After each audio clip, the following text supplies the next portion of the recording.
Rewatch Podcasts. They are everywhere. You probably can't think of a hit show that doesn't currently have a podcast with former castmates reminiscing about their time and watching old episodes of the show. What's the appeal? Are people actually listening to these podcasts, or are they just complaining about clips that they see on YouTube Shorts? Today, I will deep dive into the world of Rewatch Podcasts to find out by listening to 6 different Rewatch podcasts. I've set a couple of ground rules for myself in order to be fair to each podcast. Boo, I know, rules, bleh. But here we go. Number 1. It had to be from a show I've seen before. I wouldn't understand the references or what they're talking about on a Frasier Rewatch podcast, so I'm not going to sit and listen to one and compare it to one from a TV show that I absolutely adore. You know, it's just not fair. Rule number 2, I had to pick from an episode that's recent. This shows their current body of work versus when they were just starting and figuring things out. Rule number 3, I had to pick an episode that, if possible, I vaguely remember. This will allow me to be more invested versus a random episode I have no memory of whatsoever. Rule number 4, this had to be an episode with just the podcasters, no guests.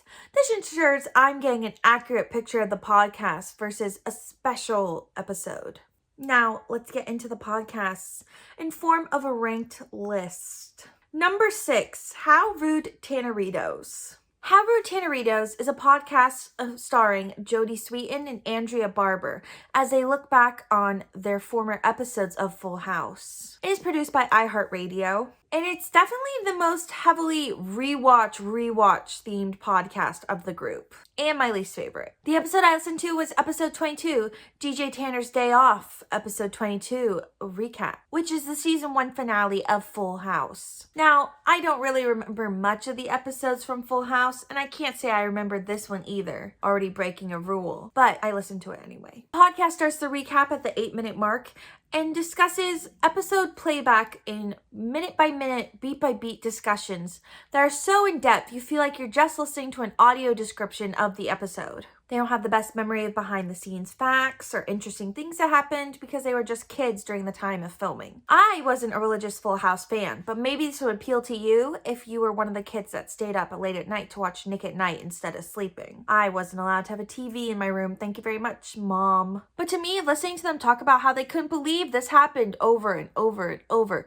for an hour straight honestly was quite boring. It was like listening to 2 fans rewatch the show. It was also very wholesome though, very PG rated. So maybe if you're a really big Full House fan and you have kids, this might be for you. Now, there's PG rated podcasts, and then there's Back to the Bar. Back to the Bar is a Dance Moms Rewatch podcast hosted by original Dance Moms Christy and Kelly. This show runs so long. It is an hour and 48 minutes compared to everyone else's barely hitting an hour threshold. I had to rewind because while listening on the plane, I literally fell asleep and missed a 30-minute conversation on wine. It was a lot. Back to the Bar is an extremely conversational look back on Dance Moms episodes. The episode I listened to was about the recital to end all recitals. This one came from earlier 2023, but in my defense, all the episodes now are 2-parters, with each part being over an hour to 2 hours. Just about one episode, 2 parts. It was a lot, and I did not have time to listen to 4 hours about one episode on this plane ride. So there's that. Something unique about this Rewatch podcast I'll give them compared to other ones was that this was their real life. With all the other Rewatch podcasts I mentioned, they can go, haha, that was a fun day on set, and talk about fun anecdotes about behind the scenes. Not them. They spill tea on the producers, the other moms, and even the girls, which I think is a little odd considering the girls were like 8 years old when the show was going on. The feelings on this one are raw. You can tell that they're not over what happened, which kind of gives it like a feeling of sadness to it almost. This podcast also has a Patreon. And throughout the podcast, they'll start discussing something and then stop and go, let's save this for Patreon, which is really annoying to hear like every single 5 minutes, rather than just like planning what's going to go on this podcast and then giving little snippets and previews of what's going to be on your Patreon. It's very free flow and it works to their detriment in this format. But maybe that's just me. Or sometimes they'll have a conversation they can't even have on the podcast. Like suddenly they're just friends talking and they're like, okay, I'll tell you after. I can't tell you right now on air, which is kind of defeats the point of a podcast, which is to talk about everything on the podcast. Look, I'm a huge Dance Moms fan, but this was a hard listen for me. Number 4, Wizards of Waverly Pod. This is probably the most normal podcast there is. Wizards of Waverly Pod is produced by Podco, which is owned in part by Christy Carlson Romano, who you may recognize from Kim Possible and Even Stevens. Podco is dedicated to nostalgia, with many of its shows dealing with rewatches of old Disney shows or talking with child stars and former child stars. This one stars Jennifer Stone, who played Harper, and David DeLuise, who played Alex's dad, Jerry, which is a very random pairing, right? Like, you wouldn't expect them together. The episode they discussed in this was Alex in the Middle, which shows Uncle Kelbo's first appearance on the show. It's a podcast, you know. They talk about points on the show that stood out to them, plot points, but they also discuss some behind the scenes and what it's like to be an actor. It's what you expect from a rewatch podcast. You know, they're not really reinventing the wheel in any sort of way. Their chemistry as hosts is okay, but it did work, and I did enjoy how they had discussions about the show and things they noticed from their perspective as a teenager and as an adult versus all of them being the same age and not really getting those different points of views. If you liked Wizards, you'll probably enjoy this one. It's a great for like background.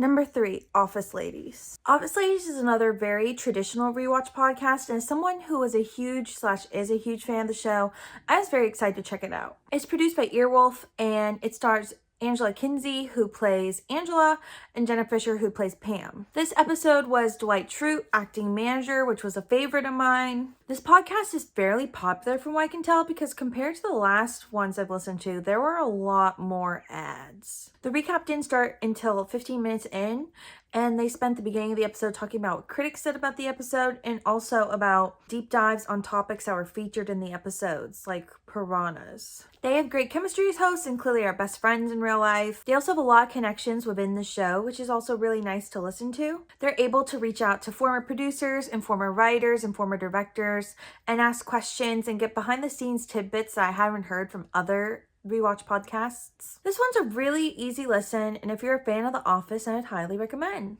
Not too much negative to say there. Number 2, Ned's Declassified Pod Survival Guide. Don't come for me. I know the clips that go around. I've seen them. Hear me out before you go boo boo tomato tomato. It's fun. It's not a rewatch podcast at all, though. It definitely feels like listening to a conversation between 3 old friends. The show is also produced by Podco, who also produces the Wizard podcast. However, this one is extremely R-rated, like above Back to the Bar level R-rated. Like, please, dear God, do not listen to this podcast if you are a child. The episode I chose was stars on relationships, breakups, and cheating, because I couldn't remember a single episode Ned's Declassified. Not that it mattered in the end. And the topic sounded interesting. Unlike other rewatch podcasts, the recap portion goes very quickly. I believe I timed it about 5 minutes long that they talk about the episode, before moving on to topics that happened in their real life that evolve said topic of episode. The episode was about cheating, so they talk about cheating. Almost like an advice podcast from an older sibling. They really spill everything on this podcast compared to other ones. For example, Lindsay immediately broke into a story about her dad cheating on her mom within the first 10 minutes. It caught me so off guard after listening to podcast after podcast about, wholesome memories, being on the show, and acting, and this. It just caught me. It was like, whoa, 180 whiplash. So it doesn't fit into the theme of a rewatch podcast, I guess, but it's a great listen. It's good to laugh with. They're all funny people with interesting things to say. I would say this is a good podcast to turn on if you're bored, even if you're not familiar with Ned's Declassified. Number 1, here's what you missed. Duh. Of course, this is my number 1. Glee is my life. This podcast is made for Gleeks, though. So if you've never seen an episode of the show, this podcast is not for you. It's hosted by Jenna, who played Tina, and Kevin, who played Artie. They're also kind of like the Office ladies because they're best friends in real life and they're super hilarious to listen to. The episode I listened to was The Mash Off, which is one of the greatest Glee episodes of all time. Let me tell you right now. Go turn it on after this video, please. They focus less on the rewatch portion once again and more so on the tea behind the scenes, which I really loved. Instead of going beat by beat like other rewatch podcasts, they go song by song, which I thought was really interesting and unique. They still have an element of rewatching, unlike the Ned's Declassified podcast, so it's like the best of both worlds. Highly recommend for the Gleeks, which I imagine everyone here is. What I've learned. To make a good rewatch podcast, you can't just pop in an old episode into your VCR and hope for the best. You need to find people you can make good conversation with. The whole point of a podcast is for people to listen to you.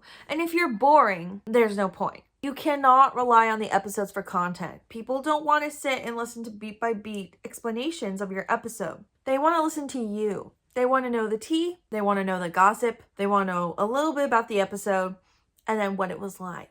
Don't rely on the episodes. Rely on yourself. And that's why podcasts like Ned's do so well, because the cast is absolutely fascinating. And the things they're saying are not what you would expect from former child stars. The rewatch industry is already oversaturated, and it's only been a year since these podcasts have started popping up. If you're a celebrity watching this and you want to start a rewatch podcast, take notes. Take this seriously. This is not for the weak. Do we need rewatch podcasts? At the beginning of the video, I wondered, what is the appeal of a rewatch podcast, and do we truly need them? I understand the appeal now. Being a fan of a dead media that has now run out of content to consume is depressing. What is there left? When old cast members of your favorite show come out of the woodwork and start talking about their favorite memories and things you never heard of, it's exciting. Do I want to listen to any more of these besides the 6 I've endured? Probably not. Now, to answer the question, are they necessary?